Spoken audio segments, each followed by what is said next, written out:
भाई सऊदी अरब में तू प्रोबेशन पीरियड में है और नौकरी छोड़ना चाहता है, पर तुझे डर है कहीं कंपनी मुझसे पैसे ना मांग ले, कहीं वीसा का खर्चा ना देना पड़े, कहीं मुझ पर पेनल्टी ना लग जाए। बहुत सारे लोग डर के मारे प्रोबेशन में ही फंसे रह जाते हैं, जबकि कानून उनके साथ है।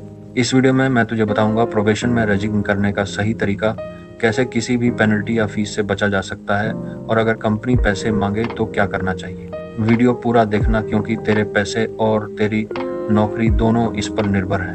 पहली बात, क्या प्रोबेशन में इस्तीफा दे सकते हो? हाँ बिल्कुल। सऊदी लेबर लॉ के मुताबिक प्रोबेशन पीरियड में तू बिना कोई वैलिड कारण बताए रेजिग्न कर सकता है। न तो तुझे लंबा नोटिस पीरियड देना पड़ता है, न ही कंपनी को कोई कारण बताना पड़ता है।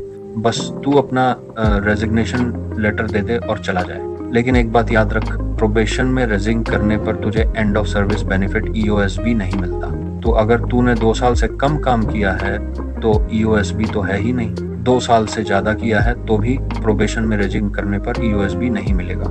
ये तुझे पहले ही समझ लेना चाहिए। दूसरी बात, क्या कंपनी जुर्माना या शुल्क मांग सकती है? बिल्कुल नहीं। ये सबसे जरूरी बात है। प्रोबेशन पीरियड में रेजिग्न करने पर कंपनी तुझसे कोई पेनल्टी नहीं मांग सकती, न वीसा का खर्चा, न ट्रेनिंग चार्ज, न रिक्रूटमेंट फीस, न कोई और पैसा। सऊदी लेबर लॉ में कहीं नहीं लिखा है कि कर्मचारी को वीसा का खर्चा उठाना होगा, वो खर्चा कंपनी का है। अगर कोई कंपनी तुझसे पैसे मांगती है तो वो गैर कानूनी है। तू ऐसी डिमांड को मानने के लिए बाध्य नहीं है। तीसरी बात, कंपनी आमतौर पर पैसे कैसे मांगती है? कंपनियां अक्सर डराती हैं। वो कहती हैं, हमने तुझ पर 5,000 रियाल वीसा और टिकट में खर्च किए हैं, अगर तूने नौकरी छोड़ी तो वापस देने होंगे, या तेरे कॉन्ट्रैक्ट में साफ लिखा है कि प्रोबेशन में छोड़ने पर पेनल्टी देनी होगी, या हम तुझे ब्लैकलिस्ट करवा देंगे, तू दोबारा सऊदी नहीं आ पाएगा, या तेरे ऊपर हुरूब का केस लगा देंगे। ये सब डराने के तरीके हैं। कॉन्ट्रैक्ट में लिखा होने का मतलब ये नहीं कि वो कानूनी है। अगर कॉन्ट्रैक्ट में ऐसा कोई क्लॉज है तो वो गैर कानूनी है और उसे कोर्ट में चुनौती दी जा सकती है। ब्लैकलिस्ट करवाने की धमकी भी खोखली है। सिर्फ कंपनी के कहने से कोई ब्लैकलिस्ट नहीं होता। हुरूब का केस भी झूठा लगा सकते हैं, लेकिन तू उसे लेबर कोर्ट में चुनौती दे सकता है। चौथी बात, अगर कंपनी पैसे मांगे तो क्या करें? Step by step. पहला स्टेप, शांत रहो और घबराओ मत। दूसरा स्टेप, सबूत इकट्ठा करो। अगर कंपनी ने व्हाट्सएप, ईमेल या लिखित में पैसे मांगे हैं तो उसका स्क्रीनशॉट या फोटो ले लो। अगर मौखिक रूप से मांगे हैं तो उसकी रिकॉर्डिंग करने की कोशिश करो। तीसरा स्टेप, कंपनी को साफ शब्दों में बता दो कि ये गैरकानूनी है और तू लेबर ऑफिस में शिकायत करेगा।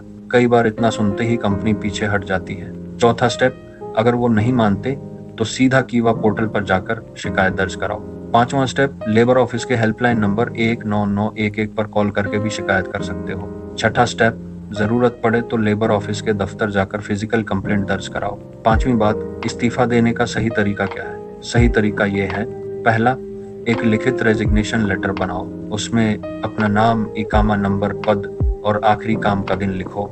दूसरा, यह लेटर कंपनी को ईमेल से भेजो, इसकी एक कॉपी अपने पास रखो। तीसरा, व्हाट्सएप पर भी मैसेज कर दो। चौथा, अगर मुमकिन हो तो हार्ड कॉपी भी दे दो और उस पर रिसीव्ड का स्टैंप लगवा लो। पांचवा, रेजिग्नेशन देने के बाद कंपनी से फाइनल सेटलमेंट पूछो। बची हुई सैलरी, छुट्टी के पैसे और कोई और बकाया हो तो उसे कब देंगे, ये पूछो।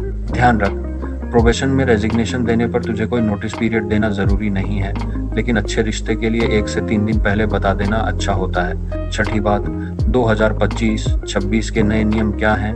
2025 के बाद लागू हुए नए नियमों के मुताबिक अगर तूने रेजिग्नेशन दे दिया और कंपनी ने 30 दिन के अंदर कोई रिस्पॉन्स नहीं दिया तो तेरा रेजिग्नेशन अपने आप मान्य हो जाता है, यानी कंपनी तुझे अनिश्चित काल तक फंसा नहीं सकती। अब प्रोबेशन पीरियड पहले 90 दिन का था, अब दोनों पक्षों की सहमति से 180 दिन तक बढ़ाया जा सकता है। प्रोबेशन के दिनों में ईद, रमजान या बीमारी की छुट्टियां प्रोबेशन की अवधि में शामिल नहीं होंगी। सातवीं बात, क्या कंपनी इस्तीफा स्वीकार करने से मना कर सकती है?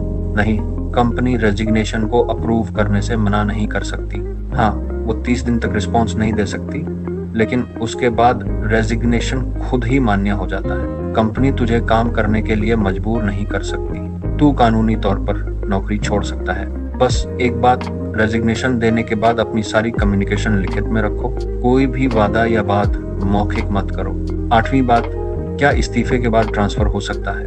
हाँ, रेजिग्नेशन देने के बाद जब तक तू देश में है और तेरा इकामा वैलिड है, तू नई कंपनी ढूंढ सकता है और ट्रांसफर कर सकता है। रेजिग्नेशन का मतलब ये नहीं कि तुरंत देश छोड़ दो। तुझे 60 दिन का ग्रेस पीरियड मिलता है। इस 60 दिन में तू नई जॉब ढूंढ सकता है, ट्रांसफर कर सकता है या फाइनल एग्जिट ले सकता है। 60 दिन के अंदर अगर तूने कुछ नहीं किया तो सिस्टम तुझे एब्सेंट डिजाइनेट कर देगा और फाइन लगना शुरू हो जाएगी। महत्वपूर्ण चेतावनियां, ये गलतियां मत करना। 1, कभी भी कंपनी को पैसे मत देना, चाहे वो कितना भी डराए। 2, बिना रेजिग्नेशन लेटर की कॉपी रखे कंपनी को भरोसा मत करना। 3, अगर कंपनी पैसे मांगे तो चुप मत रहना, तुरंत शिकायत करना। 4, कभी भी किसी एजेंट के पैसे मत देना जो कहे मैं तेरा रेजिग्नेशन का केस सॉल्व कर दूंगा, ये स्कैम है। 5, रेजिग्नेशन देने के बाद कंपनी की कोई भी नई डिमांड मत मानना जो कॉन्ट्रैक्ट में नहीं लिखी है। तो भाई, प्रोबेशन पीरियड में रेजिग्न करना तेरा कानूनी अधिकार है।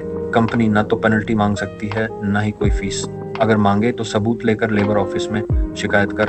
अपना रेजिग्नेशन लेटर लिखित में देना, उसकी कॉपी रखना। 30 दिन के अंदर कोई रिस्पॉन्स नहीं मिलता तो रेजिग्नेशन अपने आप मान्य हो जाता है। डरना नहीं है, कानून तेरे साथ है। वीडियो अच्छी लगे तो लाइक, शेयर, सब्सक्राइब करना। धन्यवाद।